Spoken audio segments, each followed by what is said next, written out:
Vamos a continuar estudiando las 42 generaciones.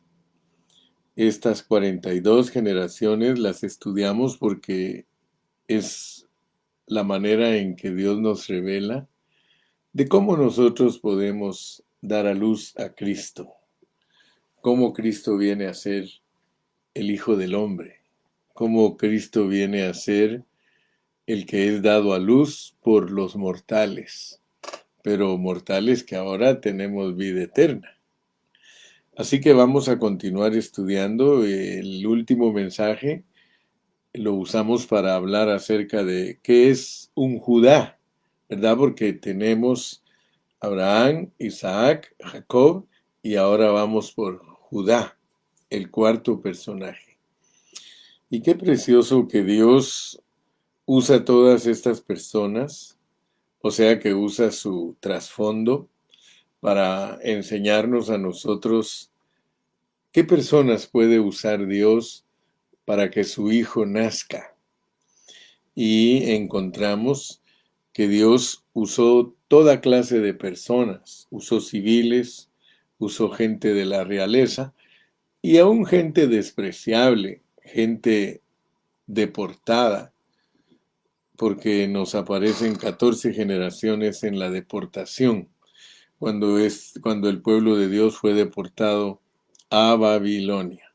Muy bien, entonces quiero que comencemos el día de hoy con nuestro segundo mensaje relacionado con Judá. Y vamos a comenzar leyendo Hebreos capítulo 12 y versículo 23. Hebreos 12:23, que dice, a la congregación de los primogénitos. O sea que desde el versículo 22 nos dice que no nos hemos acercado al monte de Sión, perdón, que no nos hemos acercado al monte de Sinaí, ese es el contexto, sino al monte de Sión. Dice que al acercarnos al monte de Sión, el monte de Sión es la ciudad del Dios vivo, es Jerusalén la celestial, es la compañía de muchos millares de ángeles y es la congregación de los primogénitos. Entonces, el escritor de Hebreos está mostrando un contraste entre el monte Sinaí y el monte de Sión. El monte de Sión es la iglesia. Para todos aquellos que les gusta estudiar la palabra, tenemos que darnos cuenta que la ciudad a la cual Dios quiere que nosotros entendamos es la Nueva Jerusalén. La Nueva Jerusalén es una entidad espiritual. Por lo tanto, nosotros debemos de saber entonces que Dios a nosotros nos coloca en una posición diferente a el pueblo de Israel. El pueblo de Israel es la sombra que usa Dios para instruirnos a nosotros, los cristianos de las naciones. O sea, los que éramos gentiles. Ahora ya no somos gentiles, sino que somos la iglesia del Señor. De ahí de la gentilidad, de ahí del mundo nos sacó Dios para que nosotros seamos la congregación de los primogénitos. Ahora notemos pues que Dios, para ayudarnos a entender a nosotros el propósito eterno, lo que Él se ha propuesto en su corazón y que quiere lograr y que lo va a lograr a través de nosotros, su iglesia, Él quiere que entendamos estas generaciones, porque estas generaciones sirven para que nosotros veamos cómo se forma Cristo en nosotros. Entonces, de acuerdo a Hebreos 12:23, nosotros somos hoy la congregación de los primogénitos. Dios usa esa expresión de primogénitos porque Él quiere que nosotros entendamos que así como los israelitas tenían un derecho de nacimiento, Dios quiere que nosotros los cristianos entendamos que también nosotros tenemos un derecho de nacimiento.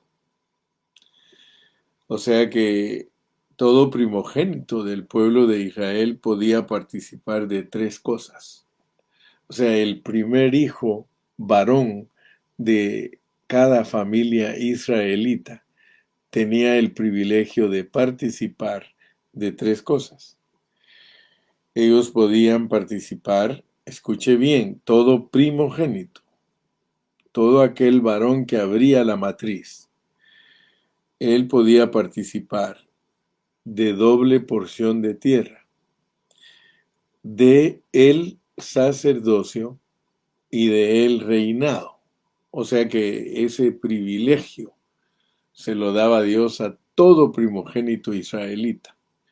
El hijo número uno, él podía ser el que tenía doble porción de tierra, él podía ser el que podía desarrollarse como sacerdote y también podía ser el rey. Entonces eso era muy importante para los israelitas. La primogenitura, solo imagínese cuando le nacía el primer hijo a una familia israelita, ese hijo tenía todos estos privilegios. Ahora, yo quiero que ustedes vean que Dios usó todos esos privilegios del primogénito israelita para enseñarnos a nosotros asuntos espirituales. O sea que ahora nosotros en la iglesia somos la congregación de los primogénitos. O sea que Cristo nos hace a nosotros primogénitos. El hecho de que nosotros tenemos a Cristo dentro de nuestro espíritu, eso nos hace primogénitos. ¿Por qué Dios quiere que la iglesia entienda que es la congregación de los primogénitos? Porque resulta que Dios ha escogido a su iglesia para que su iglesia cumpla con el propósito eterno de Dios. Y el propósito eterno de Dios es que nosotros tengamos doble porción. Solo que a nosotros los cristianos del Nuevo Testamento ya no nos toca una doble porción de tierra literal. El primogénito de Israel le daban tierra literal, tenía derecho a doble porción de tierra. Ustedes saben que cuando los papás de uno se mueren, le dejan la herencia a sus hijos y la herencia la reparten en el número de hijos que tengan. En el caso de los israelitas, ellos adquirían derechos por ser primogénitos, o sea que un primogénito tenía más derecho que los demás hijos, el hijo 2, el hijo 3, el hijo 4. El hijo número 1 era el que tenía el derecho de doble porción de tierra, de ser sacerdote o de ser rey. Así que esas lecciones sirven para nosotros los cristianos del Nuevo Testamento para entender que la doble porción de tierra, para nosotros la tierra es Cristo, porque nosotros no heredamos cosas físicas, nosotros heredamos asuntos espirituales. Entonces nosotros tenemos derecho a doble porción de Cristo. Y tenemos que entender lo que significa que como primogénitos podemos disfrutar a Cristo en una doble porción. Cristo como nuestra tierra es lo que Dios nos da de herencia. O sea que Dios se quiere dar como herencia a todos nosotros. Nosotros, vuelvo a repetir, tu herencia es espiritual. La doble porción de Cristo es que nosotros los cristianos del Nuevo Testamento tenemos a Cristo. fíjate pues, como el espíritu de vida, pero también tenemos a Cristo como el espíritu económico. O sea que nosotros tenemos como cristianos a Cristo como vida para producir en nosotros cristianos santos, vírgenes, vírgenes. Pero también tenemos sobre nosotros el Espíritu para ser los testigos de Cristo. Entonces, esa doble porción es Dios como el Espíritu Santo. Dios como el Espíritu Santo en nosotros, los cristianos del Nuevo Testamento, es una doble porción.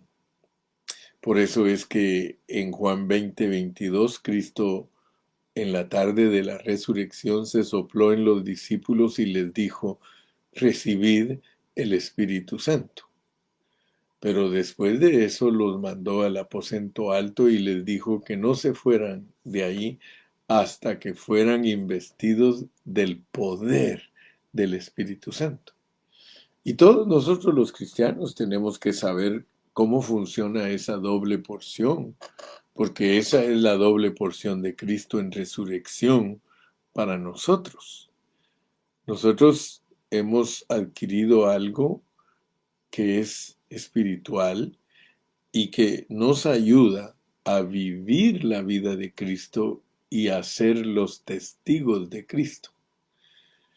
Por medio de la vida de Cristo, el recibir el Espíritu Santo, que esto casi ni siquiera lo enseñan los cristianos. Es muy raro el cristiano que sabe que primero antes de recibir poder se recibe la vida. Ustedes no van a encontrar cristianos que hacen énfasis en esto, pero nosotros debemos de hacer énfasis en esto. Debemos hacer énfasis de que cuando nosotros recibimos en nuestro espíritu a Cristo, Él viene a nosotros como nuestra vida. Pero Él va a venir también a nosotros como nuestro poder, pero no como una segunda experiencia, como lo pone el cristianismo tradicional vicioso. Porque el cristianismo tradicional vicioso, en vez de ayudar a los cristianos a entender la Biblia correctamente, les complica los asuntos y les dice que para recibir el poder del Espíritu Santo, que hay que hablar en lenguas y que hay que hacer esto y que hay que hacer otro. O sea, pone maniobras. Esas son artimañas de los que no conocen la Biblia, porque cuando uno recibe al Señor Jesucristo, uno lo recibe como vida y como poder, como vida y como poder. Esas dos características del Espíritu Santo que nos hace ser los primogénitos con derecho a doble porción de la tierra es por medio de la resurrección de Cristo. O sea que la resurrección de Cristo produce en nosotros la vida divina y el poder. Pero en cuanto nosotros nos identificamos como cristianos y nos bautizamos en agua, desde ese momento el Señor Jesucristo está dentro de nosotros y sobre nosotros. Él no da pedacitos del Espíritu porque nosotros hagamos una cosa u otro pedazo del Espíritu por hacer otra cosa. No, no, no. De modo que si alguno está en Cristo, nueva criatura es. Somos la nueva creación.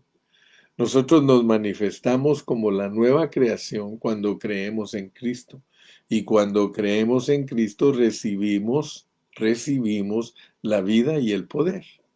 No, no es que tengamos que hacer esfuerzos humanos como pone el pentecostalismo, que si alguien no balbucea la palabra, sino repite ciertas jerigonzas, rama, shaka, tabanda, la base. Si no repiten eso, dicen ellos que no tienen el espíritu.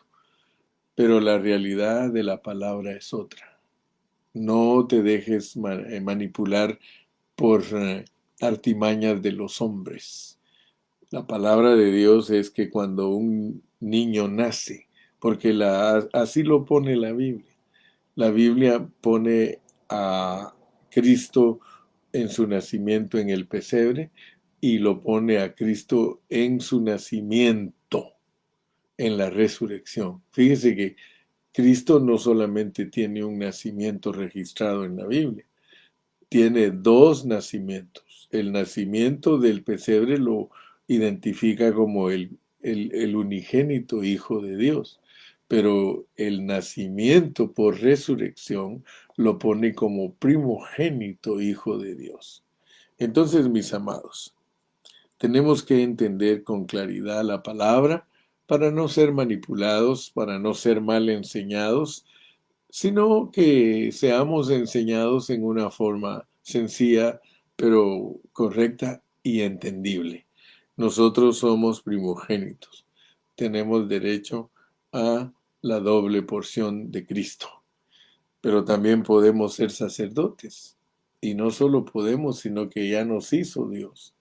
Si usted lee en Apocalipsis 1:6, usted se va a dar cuenta que allí en Apocalipsis 1:6 dice, y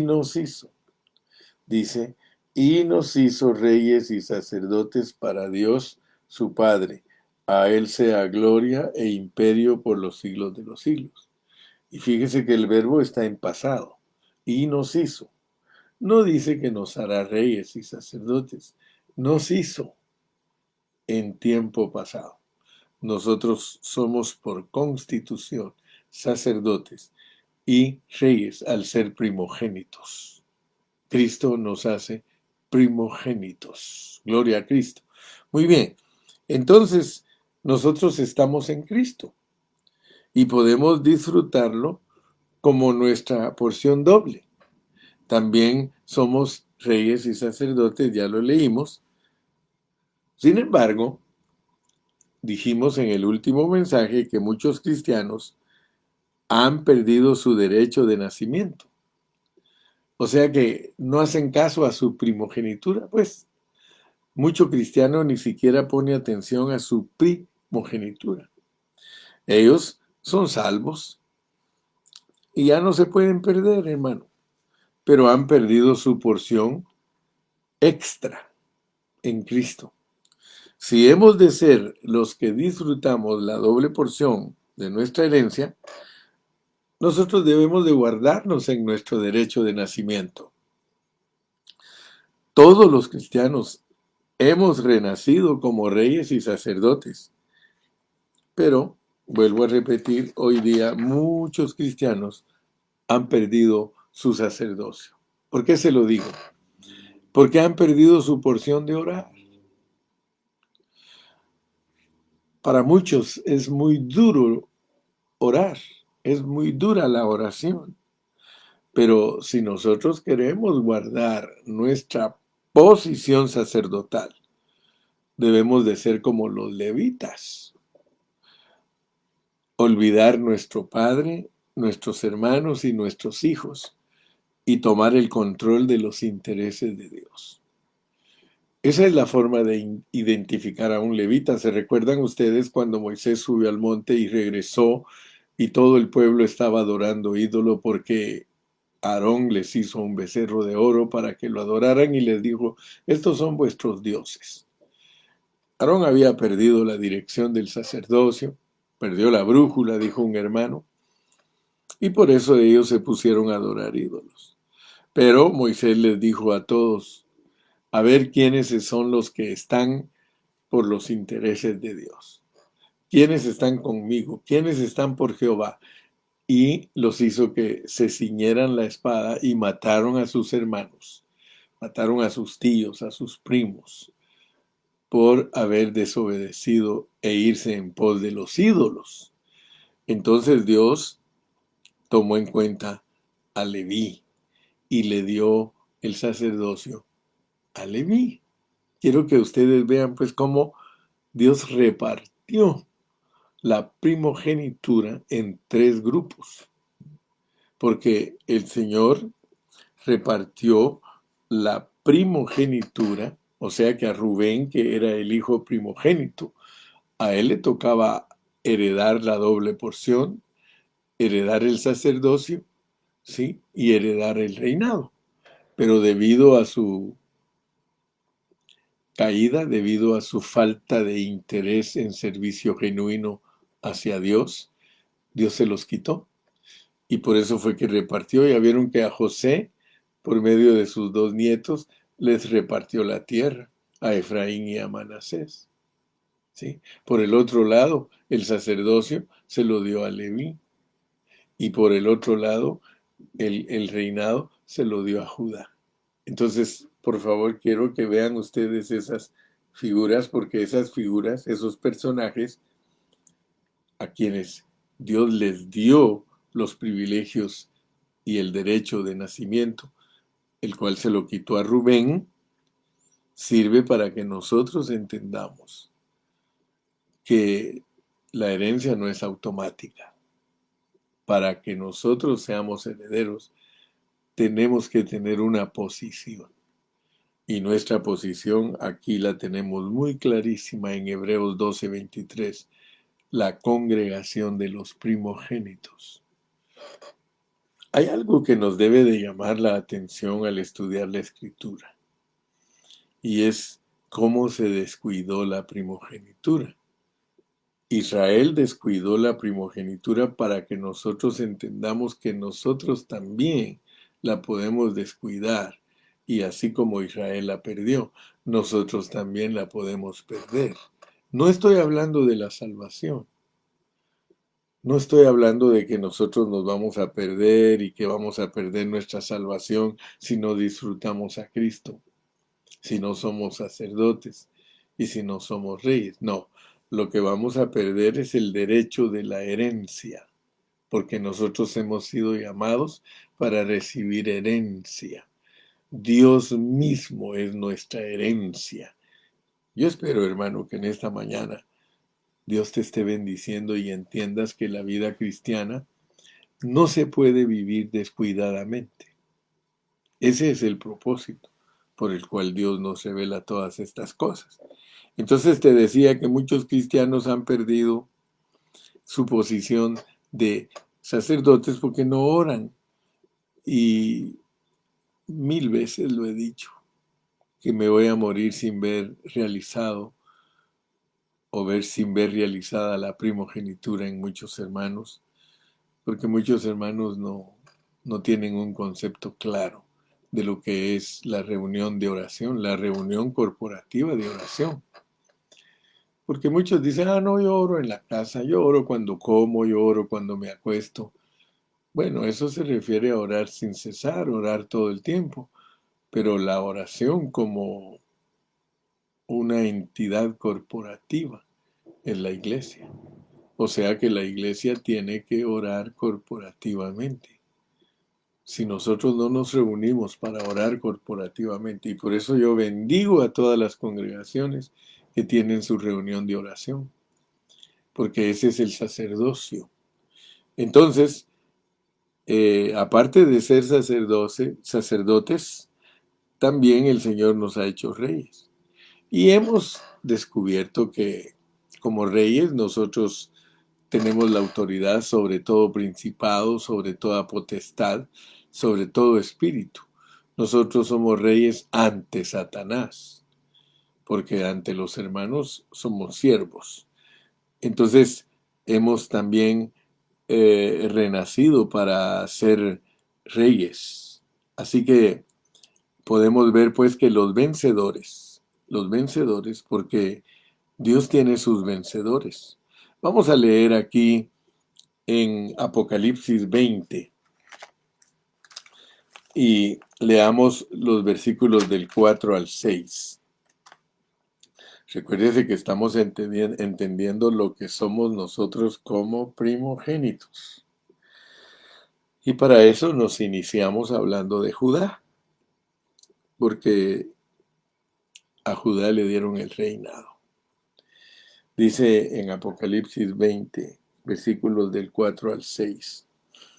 Y vi tronos, y se sentaron sobre ellos los que recibieron facultad de juzgar. Y vi las almas de los decapitados por causa del testimonio de Jesús y por la palabra de Dios, los que no habían adorado a la bestia ni a su imagen, y que no recibieron la marca en sus frentes ni en sus manos, y vivieron y reinaron con Cristo 1000 años. Pero los otros muertos no volvieron a vivir hasta que se cumplieron 1000 años. Esta es la primera resurrección. Bienaventurado y santo el que tiene recompensa, dice la palabra griega, el que tiene parte, el que tiene recompensa en la primera resurrección. La segunda muerte no tiene potestad sobre estos, sino que serán sacerdotes de Dios y de Cristo y reinarán con él 1000 años. Aquí está el sacerdocio y el reinado. Todos los vencedores que se manifiesten en el milenio para reinar con Cristo y ser sacerdotes, usted los puede ver aquí en este pasaje. Y al mismo tiempo dice que vamos a estar gozando de la herencia de esta tierra.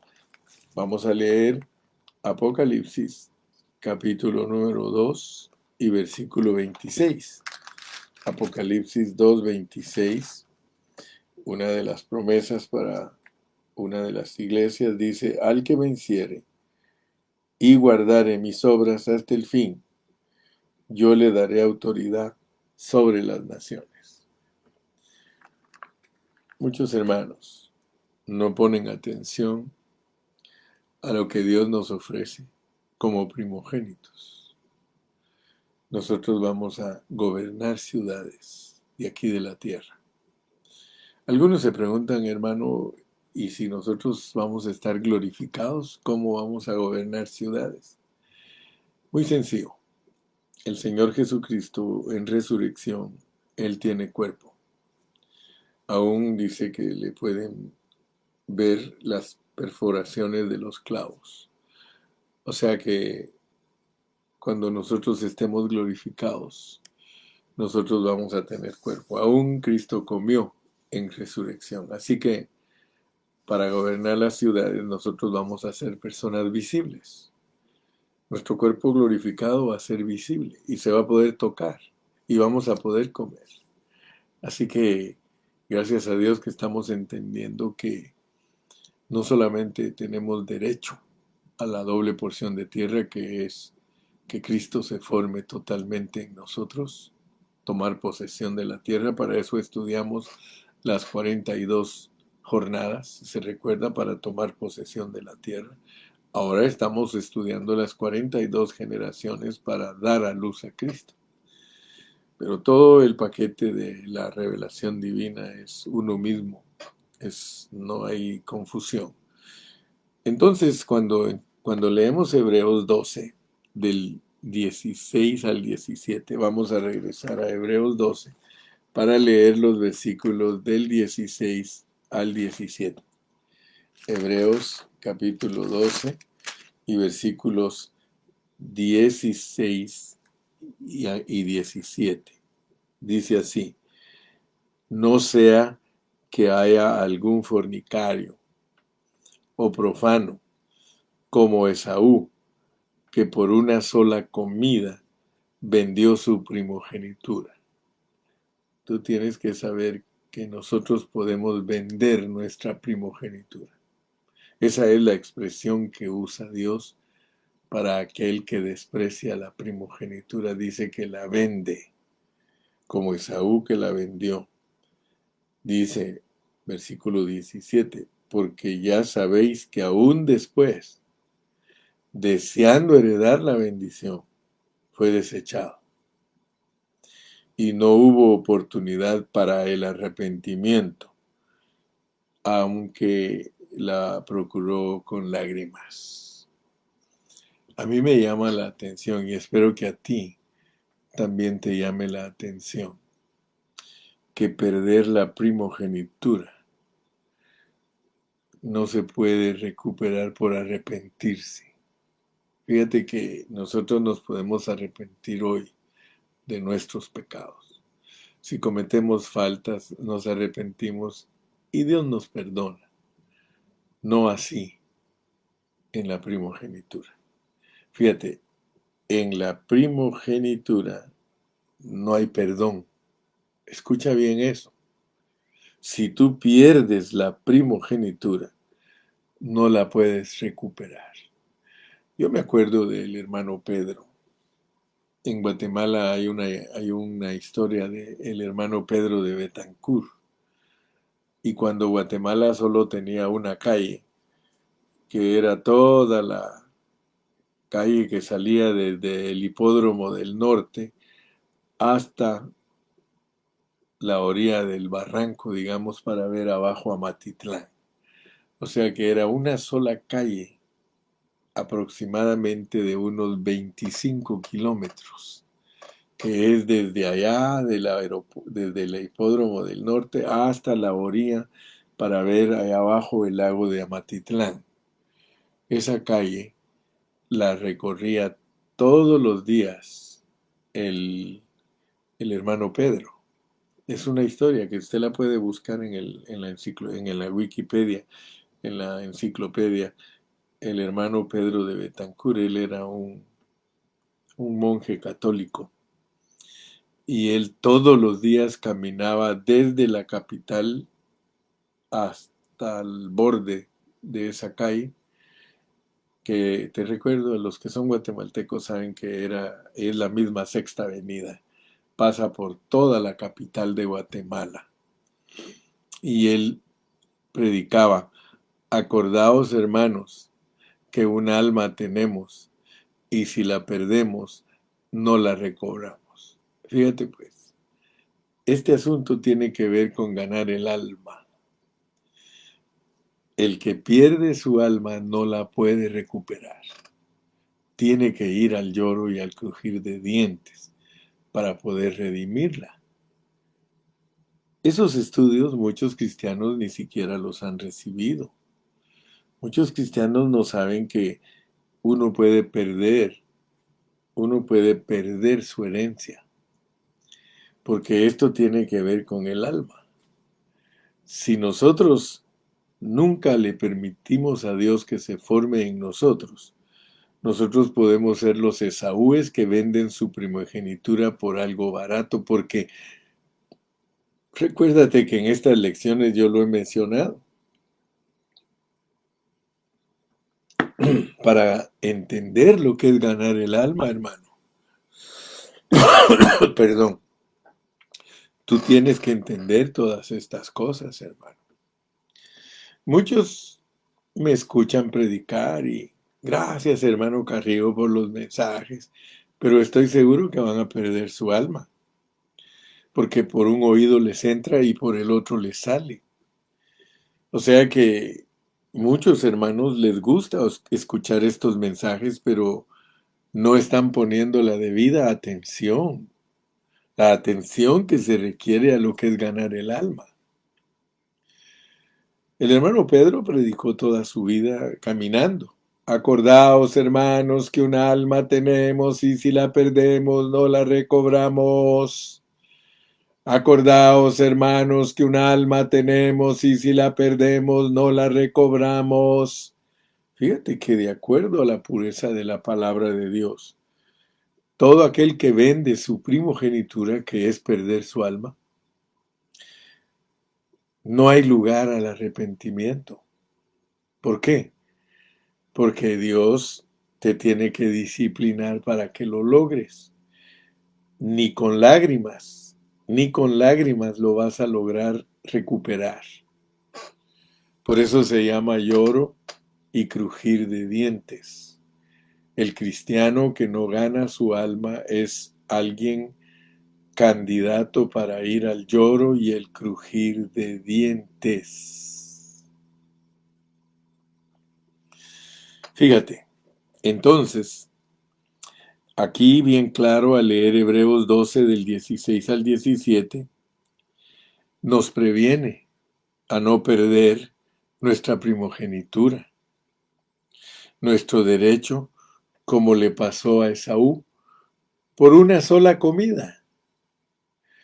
entregó su primogenitura. Hermano, esto de ganar el alma es serio, hermano. No es algo que puedes tomarlo livianamente, hermano. Después quiso recuperarla arrepentido de haberla vendido tan barata. Fíjate que se nos va a hacer, por eso el lloro y el crujir de dientes se nos va a hacer algo tan real que el que no gane su alma va a decir, pero ¿por qué? ¿Por qué tan barato que vendí mi primogenitura? ¿Cómo es posible que no pude amar a Dios lo suficiente para aprender a negarme en todas las cosas de esta vida? Todos nosotros debemos de ser alertados en esto, hermano. Estamos en la posición de poseer el derecho de nacimiento, la primogenitura, pero el mantenerla depende de si no somos profanos o contaminados. Hoy es el día de salvación, hermano. Hoy es el día de arrepentimiento. Hoy es cuando nosotros le podemos pedir perdón a Dios si no estamos haciendo bien las cosas. Pero va a llegar un momento, hermano, en que la primogenitura se vendió.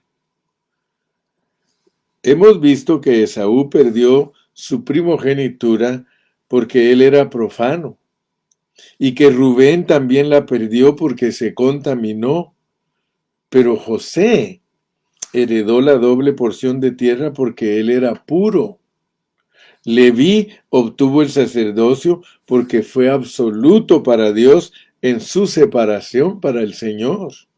Y Judá recibió el reinado porque él cuidó a sus hermanos cuando estaban sufriendo, a sus hermanos pequeñitos, a los chiquitos, a Benjamín y a José.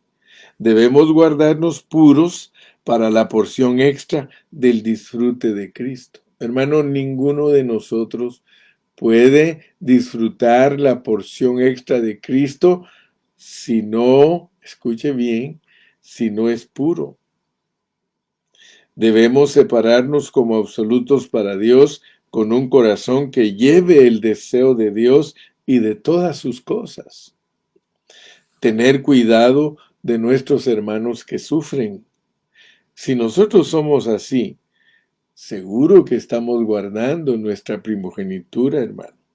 La porción extra del disfrute de Cristo, el sacerdocio y el reinado serán nuestros. Aún hoy día nosotros podemos disfrutar a Cristo en una medida doble. Podemos orar, podemos gobernar y podemos reinar. Mire qué lindo. Podemos orar. Hermano, tú asistes al culto de oración, a la reunión de oración de tu localidad. Tú estás siendo vencedor. Tú puedes gobernar. Sí, tú tienes potestad sobre los principados, sobre los demonios, sobre todo eso, y podemos reinar. Luego, cuando el Señor regrese, estaremos con Él disfrutando la herencia de esta tierra. Seremos sacerdotes contactando a Dios continuamente y reyes reinando sobre las naciones. ¿Qué te parece? Aleluya. Por causa de que Judá ganó la porción del reinado, él trajo el reinado de Cristo. Leamos Génesis 49:10. Génesis 49:10. Vamos a ver allí que por causa de que Judá ganó la porción, fíjate, él ganó la porción del reinado, por eso por medio de él vino Cristo. Génesis 49:10. Mira lo que profetizó Jacob.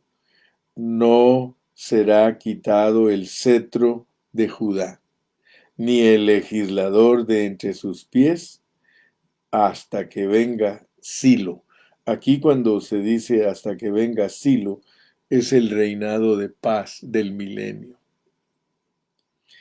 Y a él se congregarán los pueblos. Aleluya. Mira, Cristo es victorioso. Lo dice Apocalipsis 5:5. Estamos leyendo Biblia, hermano.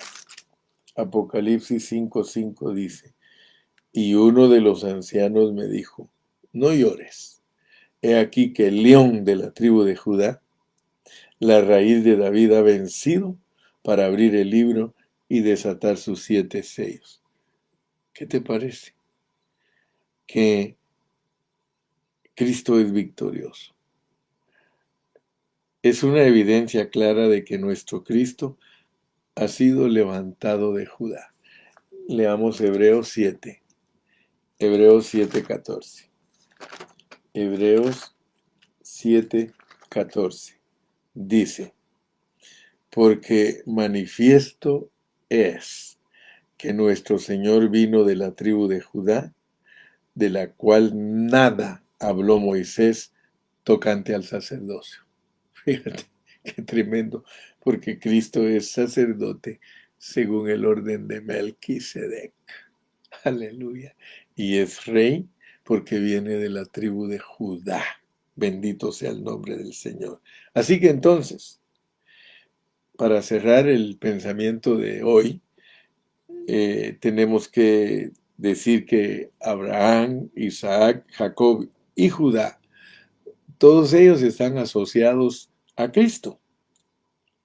Si nosotros tenemos la vida de esas 4 generaciones, la fe de Abraham, la herencia de Isaac, el tratar de Jacob y el cuidado amoroso hacia los hermanos de parte de Judá, con toda autoridad y con toda convicción podemos decir que estamos asociados a las generaciones de Cristo.